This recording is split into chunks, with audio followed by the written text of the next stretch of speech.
My wife wants to cut all contact with my parents. What should I do? My wife's parents and my parents do not get along whatsoever, and the way my parents reacted in response to their arguments was unacceptable. There were two separate instances in particular. 1. Our dads ended up in a physical altercation, which was clearly my dad's fault after having too much to drink. 2. We learned that my mom had been spreading a negative rumor about my wife's mom. The rumor in particular had actually been started by my wife's brother-in-law in regards to how my mother-in-law treated him and his wife, my wife's sister. Both of these happened over a year ago. At that point, my wife and I sat my parents down and told them that to either shape up or we were cutting them out of our lives. My dad at the time apologized for misunderstanding the situation.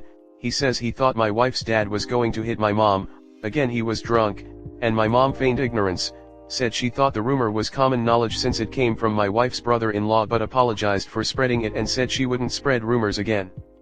In the interim year, my wife and I agreed to have minimal contact with my family, only internally committing ourselves to family birthdays and holidays, and said we would discuss other interactions with them before committing. It is rather exhausting for me to continue to say no to my parents, who seem to be attempting to mend the relationship, inviting us to dinner, sporting events, and more. My dad has cut down on his drinking, and there's been no issues with my mom in this time. However, we have turned them down dozens of times, generally coming up with a reasonable excuse so as to somewhat maintain cordiality with them. This week my parents again asked us to get dinner with them, saying they want to give us their old car because they bought a new one and no, we only have one.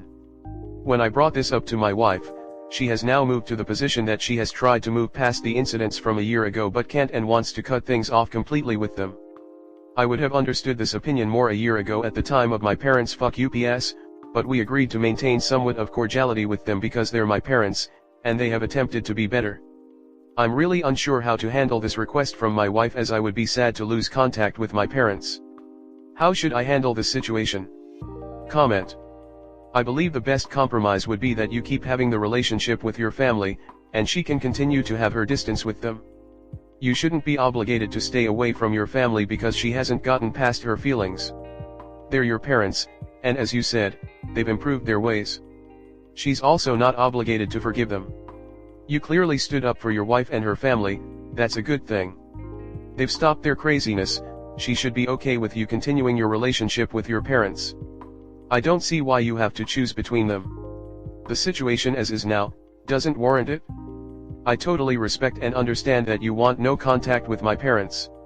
I will protect and advocate for that. But I cannot cut off my parents. I will not allow them to be here. I will not ask you to see them. I will not drag you into any drama they put me through. But they raised me, and I'm not ready to walk away from that. I hope you can understand. It doesn't mean you disagree. You have a different relationship with them and are more forgiving. Your wife should have been more honest either with them or herself. It's a bit twisted to ask them to shape up and cut them off when they actually start shaping up. The fact that they are making changes shows they care about you both and understand their mistakes. That is rare, frankly. You are allowed to see your parents without feeling like you are disrespecting your wife. It could be that she needs more time. The fact that they could so easily shape up would drive me insane and make me more angry, because apparently they could do this the whole time but they didn't. And also they somehow knew that Up would be forgiving and go along with them. If the bad things were because they couldn't easily change their personalities without, say, a bunch of counseling or something, then I maybe would understand. But the fact that it has an off switch and they knew how to act all along but chose not to, and instead apparently take advantage of Op's generous nature and just assume he would forgive them and continue to see them, that would drive me to go and see with them at least for a while. But while Op obviously can go spend time with them, I wouldn't force Op's wife Rue. It's not necessarily a disagreement. The injured parties were her family. It makes absolute sense that her protective instinct and therefore hurt would be much greater after the circumstances than yours. Likewise, you have a much greater incentive to want to maintain a relationship with your parents. She's lived a long time without knowing them. It's easier for her to revert back to that than for you to fully lose them. I don't think either of you are wrong for how you feel, and I think the differences in your feelings are totally understandable and explainable. It's harder to get over your own parents being assaulted and gossiped about than your partners, and it's much harder to cut off your own parents than your partners too. It doesn't need to be a disagreement so much as a compromise that respects the position you have both found yourselves in with regard to your own families and those of your partner. Other than not drink, have they gone to therapy? There is a fine line between reaching out and harassing. She has been traumatized by your parents for good reason. Now they are offering to give you things and causing more issues. A year is a while, but I would say before you commit to anything, you and your wife go to individual and couples therapy. After 3 to 4 months you can have a productive conversation with your therapist and then make a decision in a safe environment. For now, support your wife and limit contact until these issues are addressed by professionals. You want your parents to cause more issues with your relationship? It sounds like you don't get it still. Accepting a gift from toxic people who you're limited contact with is introducing a new variable. It's something they can and most likely will use to try to work their way back into more of your life. If they haven't accepted complete responsibility for the situations they caused, then they haven't changed. Your dad assaulted someone because he was drunk. He's lucky he didn't get arrested. Your mom spread rumors she wanted to spread. Nobody made them do those things. They gave you a half-assed "I'm sorry but it's not my fault" non-apology. Did they apologize to the people they wronged or just you? None of what you've said shows real change. You are allowed to see your parents. She doesn't need to be present. If she has issues with that, she is the problem and needs therapy. You aren't asking her to do anything. This is for you. She needs to stop being selfish and trying to control you and keep you from your parents. People make mistakes. She doesn't have to forgive. That doesn't mean you can't forgive and move on. That is not her call. Go see your parents, they are trying. Next story 2. Karma got it back for me. My ex who cheated with my best friend is now destroyed. I just found out about this subreddit, so I finally have a place to tell the story that was the most terrible experience in my life and just recently turned into a blessing and an infinite spring of joy whenever I think about it. The downfall. I used to date this girl from when I was 19 until I was 21, and we were getting very serious. One day I found out someone had gifted her a rose, to which I thought nothing of, but she started having a more of a private life, hiding her phone, telling me not to say I love her so frequently, going out almost every night with girls and asking me not to come to the same club or restaurant. Well, one night I decided to pass by the bar she was at and saw her with another dude. This is how I ended our relationship and never spoke to her again. This left a huge mark on me and I was never able to love this hard another girl. Now we fast forward 4 years from the breakup, which comes to about 2 years back from today's time. This is where my group of 5 childhood best friends come into play. We are all the same age and know each other since we were 7. One day, a friend of this group messages a MILF nail artist from town who is 19 years older than us and has a 15-year-old daughter. The MILF's name immediately rings a bell in my head, as I remember she is the same nail artist my ex-GF used to go to every month. To keep it short, nail artist and my ex-GF have become very good friends throughout the years. My friend has the MILF hanging out in our group behind my back, and one time I don't get invited to a party where the MILFs plus one is my ex-GF. This is when I quit my friends group and lost all my friends. I am left alone and betrayed by the same people I grew up with, and we even worked together on the same business. So anyway, with my departure of the group, another one of my best friends decides to date my ex. This is how their friends group gets tangled like pig intestines. The culmination.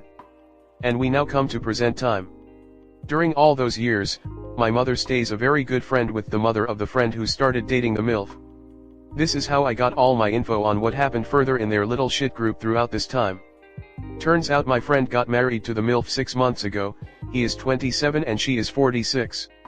Needless to say, his father and mother are destroyed by his choice of wife, and they say they are ashamed to meet friends and relatives over this whole situation. His father, very rich, decided to gift them an apartment where they can live with the MILF's now 17-year-old daughter. The daughter turns out to be very unleashed, as she is having boyfriends over at their apartment very often. There was even a situation where my friend had to kick out a naked boy who was sleeping with his stepdaughter in his own bed. And this is where things get shockingly better. Remember my ex-GF who dated another one of my best friends? Well, they just got separated 11 days ago. The guy is currently in custody awaiting trial for sleeping with the MILF's 17-year-old daughter. I couldn't confirm the identity of the poor daughter since she is a minor, but I have gotten the initials, first 2 letters of the first and family name of my friend, so it is confirmed. From a story that I have had nightmares from for years and years, this has turned out to be the most karma bites back story I have had in my life. Comment. Man, you had some really toxic friends as a kid. I can't imagine 4 of them dropping you for an ex from 2 years prior. They really must have serious issues. I hope you're living a cleaner life now. Good of you to remove yourself from these groups. When otherwise good people hang out with shitty people, it wears them down eventually and recalibrates their sense of morality. You left and let them implode. You are the company you keep, and they've shown that in spades. Good for you. Up.